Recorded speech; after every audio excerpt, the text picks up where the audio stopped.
17세기 조선, 거친 물살을 가로지르는 뗏목 하나가 한양으로 들어옵니다. 여기엔 목숨을 건 사내들의 땀방울뿐만 아니라 보이지 않는 신용을 붓끝으로 쌓아올린 상인들의 놀라운 이야기가 함께 흐르고 있었죠.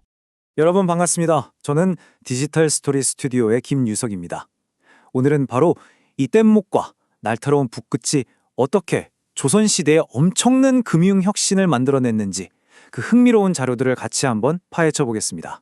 자, 바로 이 질문에서부터 모든 게 시작됩니다. 이게 그냥 상상이 아니고요. 실제로 강원도 산골에서 한양까지 뗏목을 팔러 온 뗏목꾼들이 목숨을 걸고 풀어야 했던 현실적인 문제였습니다. 뗏목을 팔아서 번 돈. 우리가 흔히 떼돈 벌었다 할 때 쓰는 바로 그 떼돈입니다. 그런데 말이죠. 이 어마어마한 돈은 뗏목꾼들에게 기쁨인 동시에 정말 끔찍한 위험이기도 했습니다. 왼쪽에 보이는 저 산더미 같은 엽전, 저게 바로 뗏목 한 채 값이었습니다. 수천 냥에 달하는 이 돈은 너무 무거워서 들고 갈 수도 없었고 당연히 도적들의 아주 좋은 표적이 됐죠. 그런데 이 모든 문제를 해결한 게 오른쪽에 보이는 저 단 한 장의 종이였다는 겁니다. 조선의 상인들은 이 위험천만한 현찰 문제를 해결하기 위해서 당시로서는 정말 상상하기 힘든 아주 혁신적인 금융 시스템을 만들어냈습니다. 그게 바로 환표라는 겁니다. 한양의 상인, 그러니까 객주가 뗏목꾼한테 돈 대신 이걸 발행해 주는 거죠.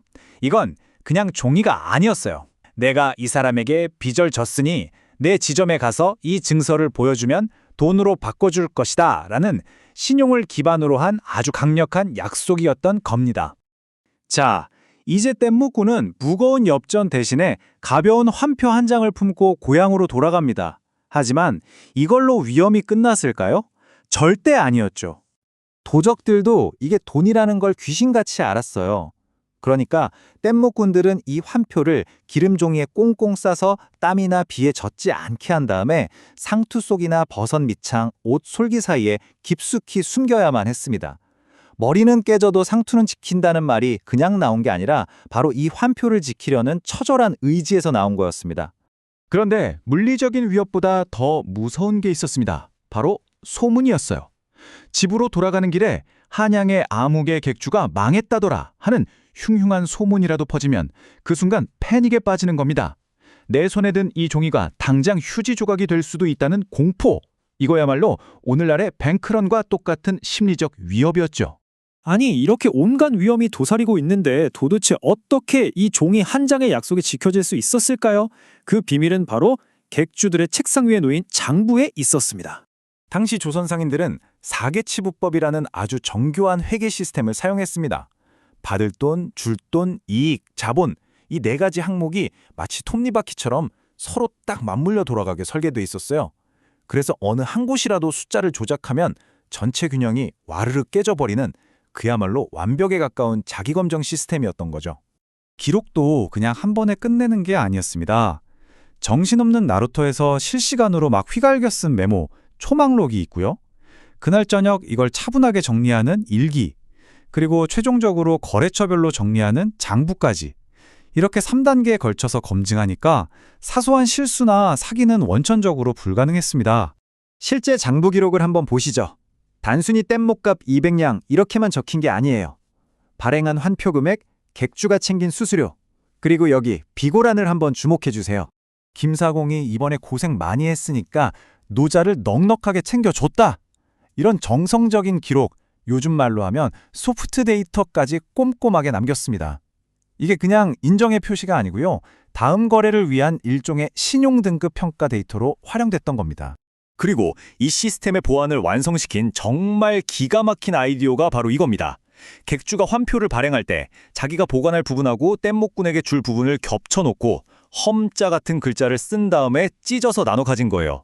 위조가 거의 불가능하겠죠? 정말 간단하면서도 완벽한 보안 방식이었습니다. 우리가 지금도 쓰는 장부를 맞추다라는 말이 바로 여기서 나온 겁니다. 자, 그 수많은 위협을 뚫고 마침내 뗏목꾼이 고향에 도착했습니다. 이제 종이 한 장이 진짜 돈으로 바뀌고 그 돈이 공동체 전체를 먹여 살리는 아주 감동적인 순간이 찾아옵니다. 뗏목꾼은 고향에 있는 객주 지점으로 가서 환표를 내밉니다. 그럼 객주는 한양 본점에서 미리 받아둔 통지문과 환표를 맞춰보죠. 찢어진 단면과 글자가 딱 들어맞는 그 순간 종이는 약속대로 수백 냥의 엽전과 은으로 바뀝니다. 돈게 옮기는 요란한 소리가 여정의 성공을 알리는 신호탄이었던 셈이죠. 그리고 그 돈은 개인의 주머니에만 머물지 않았습니다. 뗏목꾼들은 뗏거리라고 불리는 아주 큰 잔치를 열어서 온 마을 사람들과 기쁨을 함께 나눴습니다. 이 떼돈으로 뭘 했냐면요. 동네 주막의 술을 통째로 사고 소를 잡아서 잔치를 열고 또 같이 고생하다가 목숨을 잃은 동료의 가족을 돕고 마을 다리를 고치는데 돈을 냈습니다. 그러니까 한 사람의 부가 마을 전체의 경제를 돌게 하고 공동체를 더 끈끈하게 만드는 생수효과를 일으킨 거죠. 이 모든 걸 가능하게 했던 건 눈에 보이지 않는 거대한 시스템, 바로 신용이었습니다. 그렇기 때문에 이 시스템의 근간을 흔드는 사람에게는 정말 상상 이상으로 가혹한 대가가 기다리고 있었습니다.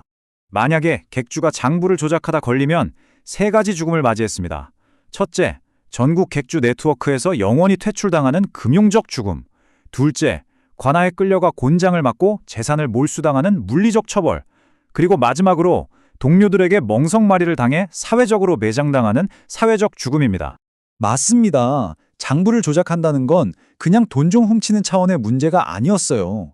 상인사회 전체의 근간을 흔드는 상도에 대한 배신이고 또 사회 전체에 대한 도전으로 여겨졌던 겁니다. 결국 이 모든 이야기의 핵심은 바로 이 한 글자, 믿을 신입니다.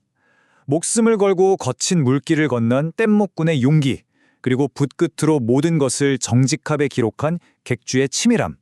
이 둘은 결국 신뢰라는 하나의 동전의 양면이었던 거죠. 디지털 인증서나 블록체인 같은 게 전혀 없던 시대, 한 사람의 인격 그 자체가 바로 신용이고 담보였습니다. 이 뗏목과 장보가 우리에게 들려주는 이야기는 어쩌면 기술이 아무리 발전해도 가장 중요한 금융자산은 결국 사람 사이의 믿음이라는 아주 당연한 진리가 아닐까 싶습니다.